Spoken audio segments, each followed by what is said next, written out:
नमस्कार और स्वागत है आपके अपने ज्ञानवर्धक कार्यक्रम में, जहां हम आज एक रोचक विषय पर चर्चा करेंगे, मनोविज्ञान। क्या आपने कभी सोचा है कि हमारा मन कैसे कार्य करता है और हमारे अनुभव एवं व्यवहार कैसे आकार लेते हैं?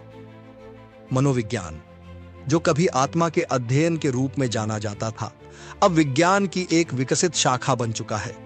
यह न केवल हमारी मानसिक प्रक्रियाओं और अनुभवों को समझने का प्रयास करता है, बल्कि उन व्यवहारों को भी उजागर करता है जो हमारे दैनिक जीवन को प्रभावित करते हैं। तो आइए इस रोमांचक यात्रा की शुरुआत करें और जानें कि कैसे मनोविज्ञान हमारे मन और समाज की जटिलताओं को सुलझाने में सहायक होता है।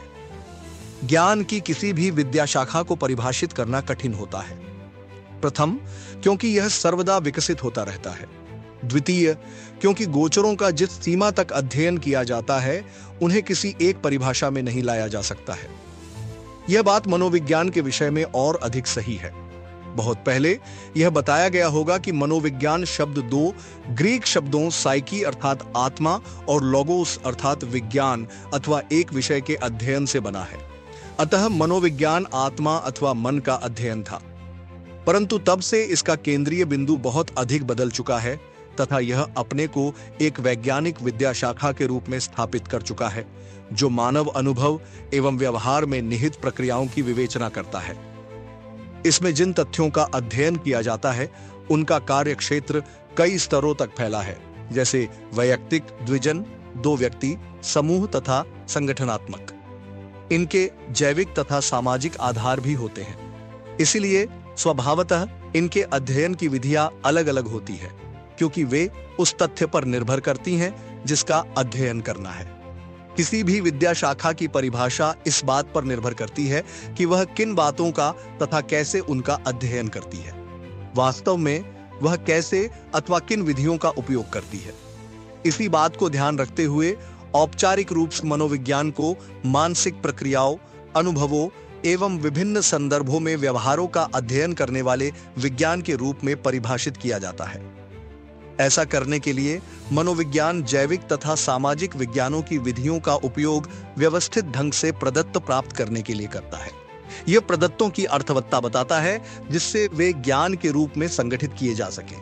आइए परिभाषा में प्रयुक्त 3 पदों मानसिक प्रक्रियाएं, अनुभव एवं व्यवहार को समझ लिया जाए। जब हम कहते हैं कि अनुभव करने वाले व्यक्ति के लिए आंतरिक होता है, तो हमारा आशय चेतना अथवा मानसिक प्रक्रियाओं से होता है। जब हम किसी बात को जानने या उसका स्मरण करने के लिए चिंतन करते हैं अथवा समस्या का समाधान करते हैं, तो हम मानसिक प्रक्रियाओं का उपयोग करते हैं। मस्तिष्क की क्रियाओं के स्तर पर ये मानसिक प्रक्रियाएं परिलक्षित होती हैं। जब हम किसी गणितीय समस्या का समाधान करते हैं, तो हमें दिखता है कि मस्तिष्क किस प्रकार की तकनीकों का उपयोग करता है। हम मानसिक क्रियाओं एवं मस्तिष्क की क्रियाओं को एक नहीं मान सकते हैं, यद्यपि वे एक दूसरे पर आश्रित होती हैं। मानसिक क्रियाएं एवं कोशिकीय क्रियाएं एक दूसरे से आच्छादित लगती हैं, परंतु वे समरूप नहीं होती हैं। मस्तिष्क से भिन्न मन की कोई भौतिक संरचना अथवा अवस्थिति नहीं होती है। मन का आविर्भाव एवं विकास होता है।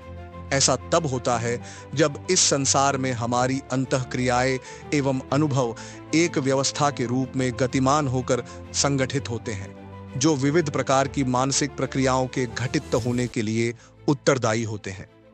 मस्तिष्क की क्रियाएं इस बात का संकेत देती हैं कि हमारा मन कैसे कार्य करता है, परंतु हमारे अपने अनुभव एवं मानसिक प्रक्रियाओं की चेतना कोशिकीय अथवा मस्तिष्क की क्रियाओं से बहुत अधिक होती है।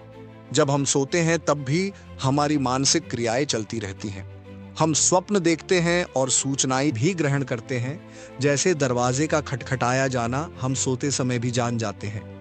कुछ मनोवैज्ञानिकों का मानना है कि हम सोते समय सीखते और स्मरण भी करते हैं। मनोवैज्ञानिक स्मरण करने, सीखने, जानने, प्रत्यक्षण करने एवं अनुभूतियों में रुचि लेते हैं। वे इन प्रक्रियाओं का अध्ययन यह जानने के लिए करते हैं कि हमारा मन कैसे कार्य करता है तथा हमारी सहायता करने के लिए करते हैं, जिससे हम अपनी मानसिक क्षमताओं के उपयोग एवं उसके अनुप्रयोग में सुधार कर सके। मनोवैज्ञानिक लोगों के अनुभवों का भी अध्ययन करते हैं। अनुभव स्वभाव से आत्मपरक होते हैं। हम प्रत्यक्षतः न तो दूसरों के अनुभव का प्रेक्षण कर सकते हैं और न ही उसके विषय में जान सकते हैं।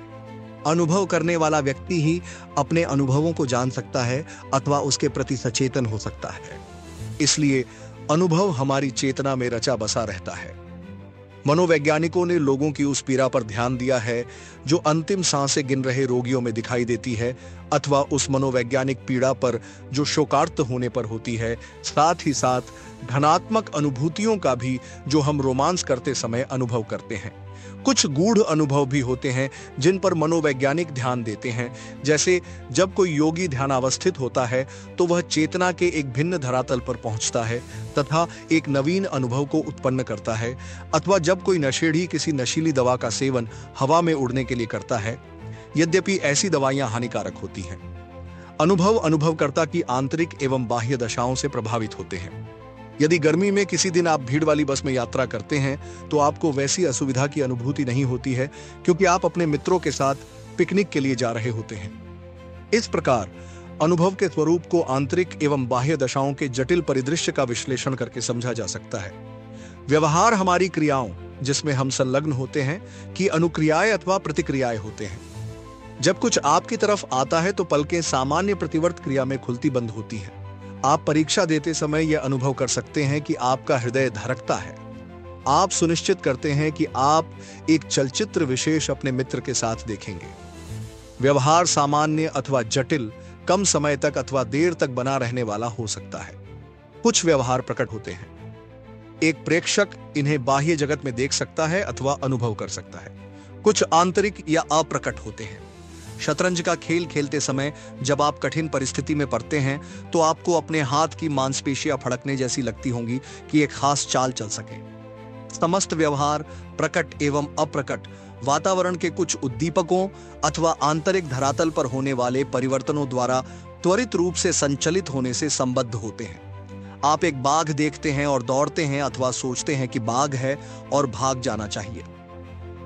कुछ मनोवैज्ञानिक व्यवहार के उद्दीपक एस एवं अनुक्रिया आर के मध्य साहचर्य के रूप में अध्ययन करते हैं। उद्दीपक एवं अनुक्रिया दोनों ही आंतरिक अथवा बाह्य हो सकते हैं। ये एपिसोड यहीं खत्म होता है। अगले एपिसोड में हम फिर कुछ नया सीखेंगे। यह एपिसोड प्रस्तुत किया है जॉब क्रिएटर अभिषेक वेरम और उनकी प्रतिभाशाली टीम ने। तब तक के लिए अपना ख्याल रखें और हमें अलविदा कहने की अनुमति दें। ज्ञान की गहराइयों में उतरें, क्योंकि समझ ही मन की असली शक्ति है।